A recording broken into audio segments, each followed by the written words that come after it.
हनुमान जी की जन्म कथा, एक अद्भुत गाथा। नमस्ते दोस्तों, आज हम आपके सामने लेकर आए हैं हनुमान जी की जन्म कथा, एक अद्भुत गाथा जो शक्ति, भक्ति और विनम्रता की मिसाल है। हनुमान जी का नाम सुनते ही मन में बल, बुद्धि और राम भक्ति का भाव जाग उठता है।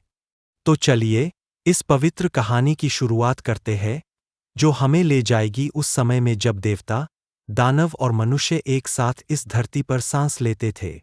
जय हनुमान। दिव्य संदर्भ, एक दुनिया की जरूरत ये बात है, त्रेता युग की, जब धरती पर धर्म का राज था, लेकिन अधर्म की छाया भी धीरे धीरे फैल रही थी। स्वर्ग में बैठे देवताओं की नजर धरती पर थी, जहां रावण जैसे राक्षस अपनी शक्ति के घमंड में चूर हो रहे थे। भगवान विष्णु ने फैसला किया कि वो श्री राम के रूप में अवतार लेंगे, ताकि रावण का अंत हो सके। लेकिन विष्णु जी को पता था कि इस महान कार्य के लिए उन्हें सच्चे साथियों की जरूरत होगी, ऐसे साथी जो शक्तिशाली हों, निष्ठावान हों और धर्म के लिए सब कुछ न्योछावर कर दें। इन्हीं में से एक थे हमारे हनुमान जी, जिनका जन्म एक दिव्य योजना का हिस्सा था। हनुमान जी की कहानी उनके जन्म से शुरू नहीं होती, बल्कि उस महान संयोग से शुरू होती है जो स्वर्ग में रचा गया। इंद्र, ब्रह्मा और विष्णु सबने मिलकर एक ऐसे योद्धा की कल्पना की, जिसमें हवा की तेजी, शेर की हिम्मत और संत की भक्ति हो। ये योद्धा कोई साधारण इंसान नहीं, बल्कि देवताओं की कृपा और धरती की पवित्रता का संगम बनने वाला था। अंजना की भक्ति और वायु का आशीर्वाद धरती पर एक सुंदर और सती साध्वी अप्सरा का जन्म हुआ था, जिसका नाम था पुंजिकस्थला। वो इंद्र के दरबार में नृत्य करती थी, अपनी कला से सबको मंत्रमुग्ध कर देती थी।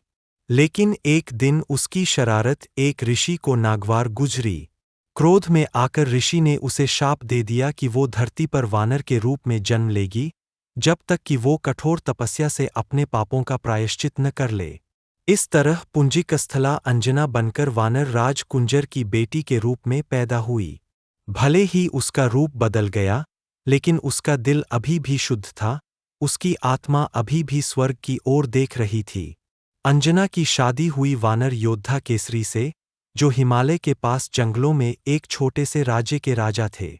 दोनों का जीवन सुखी था, लेकिन अंजना के मन में एक बेचैनी थी। वो अपने शाप से मुक्ति चाहती थी। उसने भगवान शिव की शरण ली।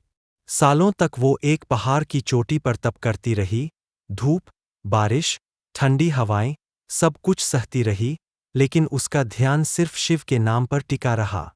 उसकी भक्ति इतनी गहरी थी कि स्वर्ग तक उसकी गूंज पहुंच गई। एक दिन भगवान शिव उसके सामने प्रकट हुए। उनकी गहरी आवाज गूंजी, अंजना, तेरी तपस्या से मैं प्रसन्न हूं। मांग, तुझे क्या चाहिए? अंजना ने हाथ जोड़े और कहा, हे महादेव, मुझे एक ऐसा पुत्र दो जो दिव्य शक्ति, बुद्धि और अमरत्व से युक्त हो। एक ऐसा बेटा जो धर्म की राह पर चले और मेरे कुल का नाम रोशन करे। शिवजी मुस्कुराए और बोले, तेरी इच्छा पूरी होगी। ये पुत्र साधारण तरीके से नहीं जन्म लेगा। ये वायु का उपहार होगा। वायुदेव इसके पिता होंगे, और ये बच्चा प्रकृति की शक्ति और देवताओं की कृपा का प्रतीक बनेगा। इतना कहकर शिवजी अंतर्ध्यान हो गए। वायुदेव, जो हवा के स्वामी है और त्रिमूर्ति के भक्त है, इस योजना का हिस्सा बनने को तैयार हो गए। उनका काम सिर्फ पिता बनना नहीं था, बल्कि अपने पुत्र को अपनी तेजी, शक्ति और अडिग भावना देना था। पवित्र फल और दिव्य हस्तक्षेप। उधर दूसरी ओर एक और चमत्कार हो रहा था। अयोध्या के राजा दशरथ पुत्र प्राप्ति के लिए पुत्र कामेष्टि यज्ञ कर रहे थे। ऋषि ऋष्यशृंग के नेतृत्व में ये यज्ञ बहुत भव्य था। अग्नि में घी की आहुतियां डाली जा रही थी। मंत्रों की गूंज चारों ओर फैल रही थी। देवता प्रसन्न हुए और अग्नि से एक दिव्य पुरुष प्रकट हुआ, जिसके हाथ में सोने का पात्र था।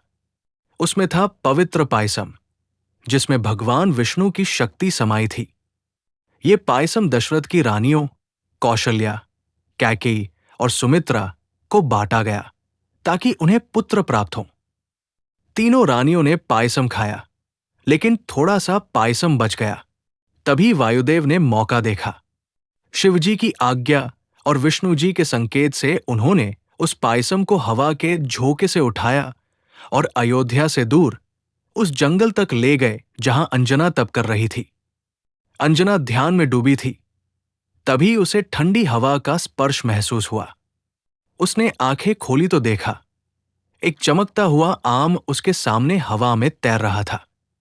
उस फल से दिव्य सुगंध आ रही थी। एक मधुर आवाज गूंजी, अंजना, ये तेरी भक्ति का फल है, इसे खा ले, तेरी मनोकामना पूरी होगी। ये वायुदेव की आवाज थी। अंजना ने श्रद्धा से फल लिया और खा लिया। जैसे ही फल उसके शरीर में गया, उसे एक अनोखी शक्ति का एहसास हुआ। उस पायसम में विष्णु की शक्ति थी, वायु का आशीर्वाद था और शिव की कृपा थी। इस तरह अंजना के गर्भ में एक अनोखे बालक का जन्म होने की शुरुआत हुई। हनुमान का जन्म। कई महीने बीते। अंजना के घर के आसपास का जंगल एक अलग ही ऊर्जा से भर गया। पेड़ बिना हवा के हिलने लगे, पक्षियों के गीत मधुर हो गए और जानवर इकट्ठा होने लगे, जैसे कोई चमत्कार होने वाला हो। एक पूर्णिमा की रात, जब आकाश तारों से जगमगा रहा था, अंजना ने अपने पुत्र को जन्म दिया। जैसे ही वो बच्चा पैदा हुआ, स्वर्ग में खुशी की लहर दौड़ गई। बादल गरजे, बिजली चमकी और हवा में चंदन की खुशबू फैल गई। वो बच्चा कोई साधारण वानर नहीं था। उसकी चमक सोने जैसी थी, आंखें बुद्धि से चमक रही थी और मुस्कान में शरारत झलक रही थी। केसरी अपने बेटे को देखकर खुशी से भर गए। उन्होंने उसका नाम रखा अंजनेय, अंजना का पुत्र। लेकिन उसका असली नाम बाद में मिला, एक ऐसी घटना से जो उसकी दिव्य शक्ति को सबके सामने लाई। अंजना अपने बच्चे को गोद में लिए हुए थी। तभी वायुदेव वहां प्रकट हुए। उनकी मौजूदगी शांत लेकिन शक्तिशाली थी। उन्होंने कहा, यह मेरा भी पुत्र है, ये सबसे महान योद्धा बनेगा, हवा की तरह तेज और विष्णु के अवतार का भक्त। इसकी शक्ति की कोई सीमा नहीं होगी और इसका दिल हमेशा शुद्ध रहेगा। देवताओं ने ऊपर से आशीर्वाद बरसाए। ब्रह्मा जी ने उसे अमरत्व और बुद्धि दी। इंद्र ने हथियारों से अजेय होने का वरदान दिया और सूर्यदेव ने वादा किया कि वो उसे शास्त्रों की शिक्षा देंगे। इस तरह अंजनेय का जन्म हुआ, दिव्य शक्तियों और प्रकृति के आशीर्वाद के साथ। बचपन की शरारत, हनुमान और सूर्य। अंजनेय बचपन से ही अपनी शक्ति और जिज्ञासा के लिए अनोखे थे। एक सुबह, जब सूरज नारंगी और सुनहरे रंग में उगा, अंजनेय ने उसे देखा। उनके लिए सूरज एक पके हुए फल की तरह लग रहा था, जो आसमान में लटक रहा था। भूख और शरारत के मारे उन्होंने अपनी मां की गोद से छलांग लगाई और वायु की शक्ति से आसमान में उड़ गए। वो सूरज की ओर बढ़े, तेजी ऐसी जैसे कोई तारा हो। सूर्यदेव हैरान रह गए। ये नन्हा वानर कौन है जो मेरी ओर आ रहा है? अंजनेय ने अपना मुंह खोला, सूरज को निगलने के लिए तैयार। देवता घबरा गए। अगर सूरज गायब हुआ तो दुनिया अंधेरे में डूब जाएगी। इंद्र ने फौरन अपना वज्र उठाया और अंजनेय पर प्रहार किया। वज्र उनके जबड़े पर लगा और वो धरती पर गिर पड़े। वायुदेव को गुस्सा आ गया। अपने बेटे को चोट लगते देख उन्होंने दुनिया से सारी हवा खींच ली। लोग हांफने लगे, जानवर बेहोश होने लगे और देवताओं को भी सांस लेने में तकलीफ हुई। अपनी गलती समझकर इंद्र और बाकी देवताओं ने वायु को मनाया। उन्होंने अंजनेय को अमृत से ठीक किया और ढेर सारे वरदान दिए।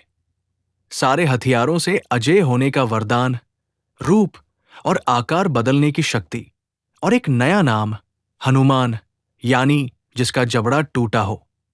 जय बजरंगबली। हनुमान की विरासत। हनुमान जी का जन्म धरती पर एक दिव्य शक्ति का आगमन था। वो श्री राम के सबसे बड़े भक्त बने, जिनका नाम आज भी हर दिल में गूंजता है। उनकी बचपन की शरारतें तो बस शुरुआत थी। आगे चलकर उन्होंने वीरता, निष्ठा और सेवा की ऐसी मिसाल कायम की जो अनंत काल तक याद रहेगी। अंजना की तपस्या, वायु का आशीर्वाद और देवताओं की योजना ने एक ऐसे नायक को जन्म दिया जिसका हर कदम धर्म की जीत बन गया। तो दोस्तों, ये थी हनुमान जी की जन्म कथा, एक कहानी जो हमें सिखाती है कि भक्ति और शक्ति का संगम क्या कर सकता है। जय हनुमान, जय श्री राम।